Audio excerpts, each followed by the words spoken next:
So as indicated, we're going to now open up to questions and answers, and I'll head directly to the advisors to begin with. No. Great job, Ms. Calder. Thank you. I guess my question would be, since you delve pretty deep into the history of jazz and the different styles of jazz, and so it's a two-part question. The first part would be, what did you find in there that was new that you are going to hang on to in terms of your appreciation of jazz?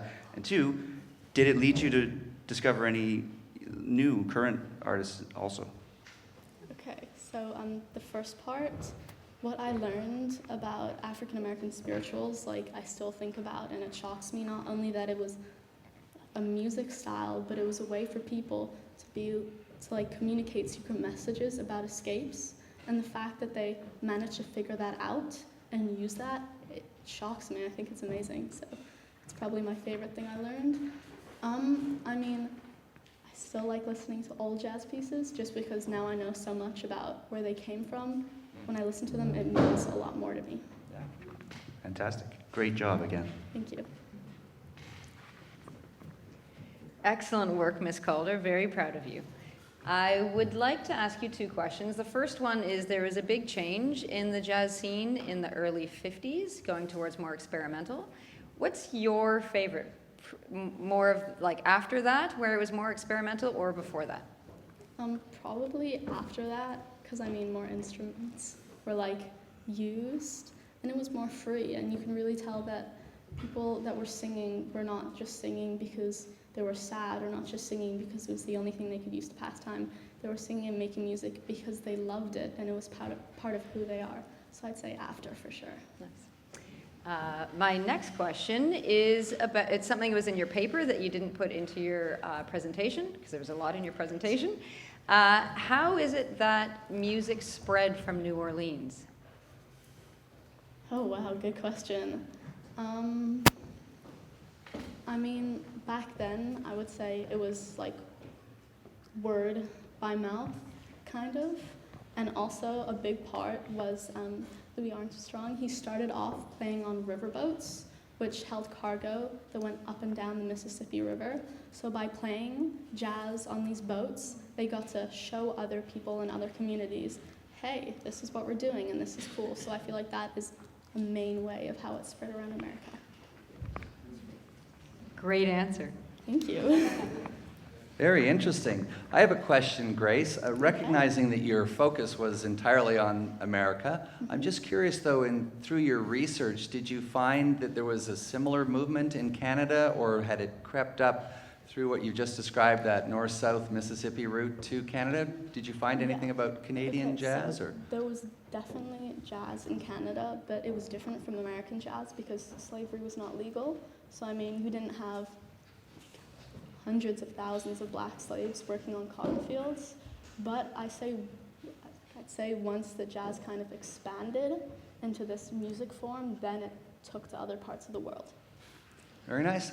Okay, we've got some questions here. I'll start making my way around. Let's go to Franny first. Excellent job, Ms. Calder. I think we all learned quite a lot. I'm just wondering, what provoked you to choose this topic for Masterworks, and was it something that kept your focus all year, or did you find yourself wishing that you did something else? My first, I didn't really think of this until last summer, but when I was like, where did this idea came from? It actually came from a lot of grade 6 humanities. So thank you for that, Victoria. Also came from my mom, because she works a lot in other countries and with other cultures talking about rights and stuff. And I was like, okay, I love jazz. I love what my mom does, and I just kind of wanted to blend them. So yeah, that's where it came from. Great job, Ms. Calder. I love this topic. I did a whole course on this in university, and I'm kind of fascinated by it all. I know your topic was more historical perspective and jazz, but at the end you talked about how jazz is really an expression of what life was like for African Americans in America at these given times. And now I think you could argue that hip hop is kind of that voice, or hip hop or rap. And like All Right by Kendrick Lamar became a civil rights anthem, or Black Lives Matter anthem. Do you kind of see jazz as evolving into that, or are they different streams, or like what's the influence on historical perspective in jazz on modern hip hop and rap? So it's a good question because my dad and I actually watch a TV series about where rap came from. So it actually came from Harlem, which again is this amazing place for the jazz like came out of and evolved from. So I'd say yes, jazz does have a big influence on the rap scene just because it came from this place in the world where like African Americans had so much musical kind of influence on everybody. So I'd say yes. Wonderful job, Ms. Calder. That was Thank you. so interesting. I'm wondering, kind of similar to Adam's question, do you feel that when you were doing your research, did you find that there were other musics that came out of jazz, and what other musics have been influenced by jazz? I think there's quite a few. I'm just wondering if your research brought you there. Okay, so as I talked about with Afro-Cuban jazz, a lot of other cultures and styles, as well as rock and roll, came into jazz. But I'd say jazz didn't really completely evolve into a new style. Jazz kind of stayed jazz. But as I was saying, I mean, rap came from the same kind of community that jazz styles were birthed and the Harlem Renaissance took place.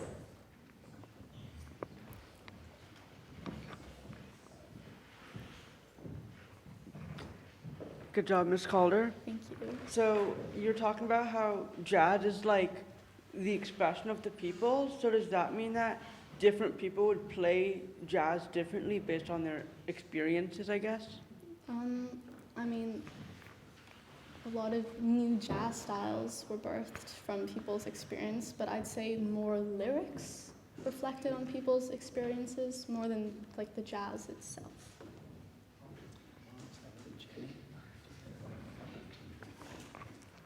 Good job, Ms. Calder. What was your most favorite thing about this project? I kind of talked about this a little bit, but the fact that now when I listen to jazz, it just isn't instruments and voices, and it isn't me listening. It's something deeper to me because I know all the hardships and all the pushes and all the struggles and all the happy things and the messy things that came to create this piece. So I say jazz means a lot more to me now, and I think that's really special because I mean jazz has always been special to me, but now it's something that I can listen to and know where this person is coming from when they're singing or creating music. I'm just wondering if you can expand on that a little bit too, like how has it influenced how you listen to other forms of music now? Okay, yeah, it certainly has, because when I'm listening to music now, it's not just me listening to music, it's me wondering, oh, what was this person feeling? Maybe what were some trauma or some good things that this person went through to get to that place of writing that particular song. So it just helps me kind of like break down and say like listen to music more, not just passive listening, like listening and like really wanting to know the stories behind it. Congratulations, Ms. Calder. It was beautiful. And I particularly liked your black and white visuals that had sort of that understated riff that presented your topic beautifully. So you've talked about music, and I know music and dance is a big part of your life. What about your civil rights journey? What's next in your as an activist for you? Wow, I haven't thought about that yet. I mean,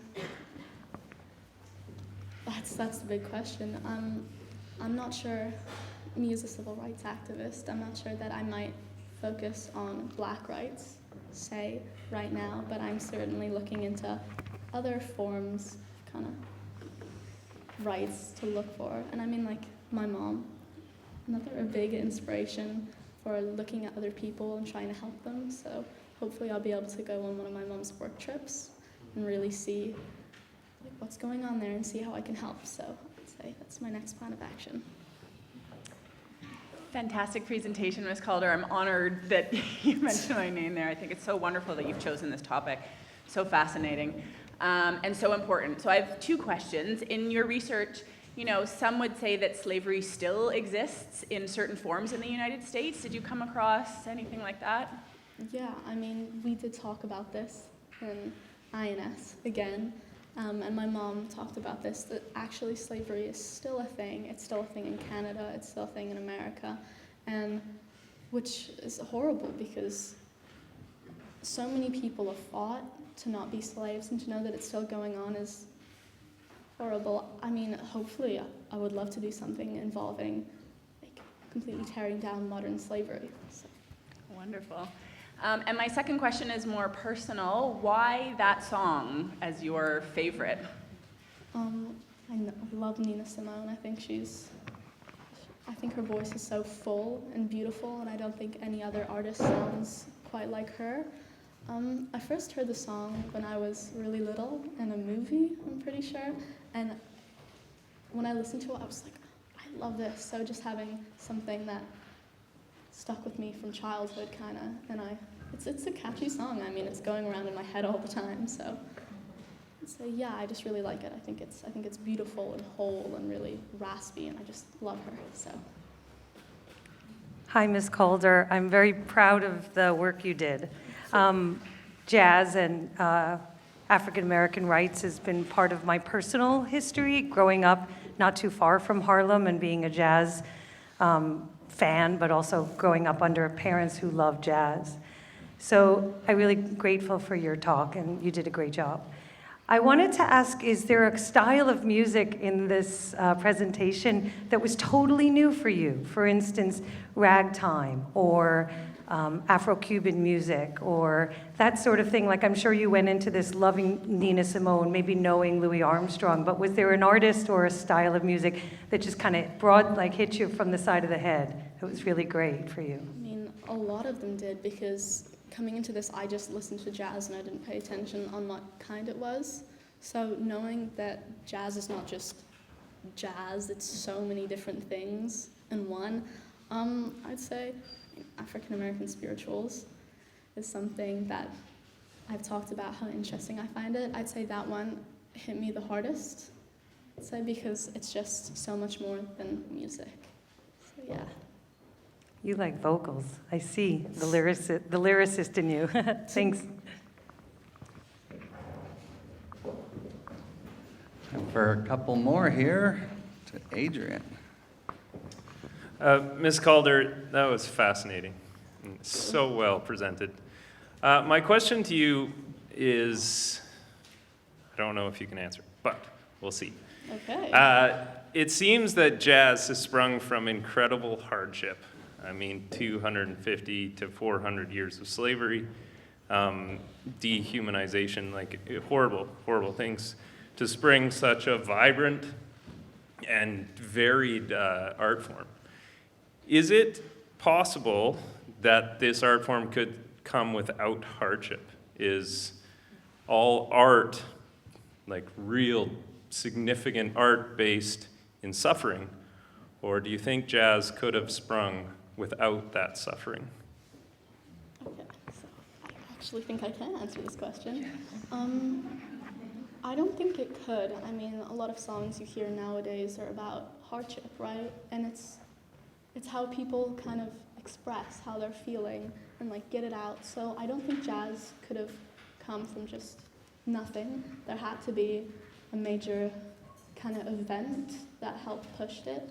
I mean, you see that jazz became a sad form of music into this happy form, so I don't think really any kind of music could have not come from hardship, because that's what music is, like reaching out to people who have gone through the same thing as you are going through and just connecting through that. Thank you. Hey, we're going to take one more question here. Just pass it back. Great job. I was just wondering, who do you think was the biggest, which jazz artist do you think had the most impact? Well, I mean, that's hard because throughout different eras, so many of them did. But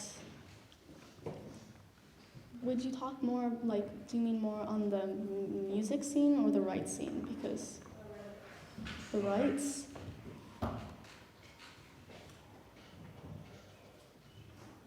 I'd say some of the female artists, like Aretha Franklin and Nina Simone, because when the rights scene was really bubbling, kind of boiling over, they were there throughout the entire thing, so I'd probably say them.